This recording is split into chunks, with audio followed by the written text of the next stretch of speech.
ഇരുളിൽ അലയും നരരെ തേടി തരയിൽ വന്നവനേ, കരകൾ പാപക്കരകൾ കഴുകും. ക്രിസ്തുയേശുവിന്റെ നിസ്തുല്യ നാമത്തിൽ ശുഭസന്ദേശത്തിലേക്ക് സ്വാഗതം. വിശുദ്ധ വേദപുസ്തകത്തിൽ യോഹന്നാൻ എഴുതിയ സുവിശേഷം 19 അധ്യായം 1 വാക്യത്തിൽ നാം ഇപ്രകാരം വായിക്കുന്നു: അനന്തരം പീലാത്തോസ് യേശുവിനെ കൊണ്ടുപോയി വാറുകൊണ്ട് അടിപ്പിച്ചു. കർത്താവായ യേശുക്രിസ്തുവിന് ഒറ്റിക്കൊടുക്കപ്പെട്ട രാത്രിയിൽ അവനെ മഹാപുരോഹിതൻ്റെ അടുക്കിലേക്ക് കൊണ്ടുപോയി അവിടെ അവൻ്റെ മതപരമായ പഠിപ്പിക്കലുകൾ പരിശോധിച്ചെങ്കിലും ഒരു തെറ്റും കണ്ടെത്തിയില്ല.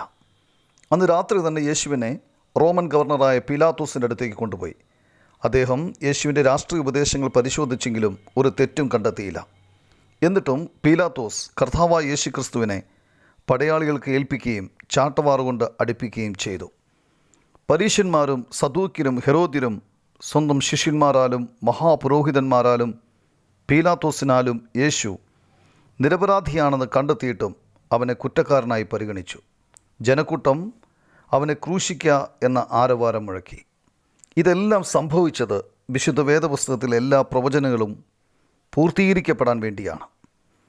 അങ്ങനെ യേശു സർവ്വ മാനവരാശിയുടെയും പാപത്തിന് പരിഹാരമായി തിരുവെഴുത്തുകളിൻ പ്രകാരം ക്രൂശിൽ മരിച്ചു, അടക്കപ്പെട്ടു, മരിച്ചവരുടെ ഇടയിൽ നിന്നും 3-ാം ദിവസം ഉയർത്തെഴുന്നേറ്റു. അങ്ങനെ പാപമോചനത്തിൻ്റെയും രക്ഷയുടെയും പാത അവൻ നമുക്കായി ഒരുക്കിയിരിക്കുന്നു. അവനെ കൈക്കൊണ്ട് അവൻ്റെ നാമത്തിൽ വിശ്വസിക്കുന്ന ഏവർക്കും ദൈവമക്കളാകുവാനുള്ള അധികാരം ദൈവം നൽകി. അവനിൽ വിശ്വസിച്ച് ദൈവപൈതലായി തീരുവാൻ ദൈവം താങ്കളെ സഹായിക്കട്ടെ.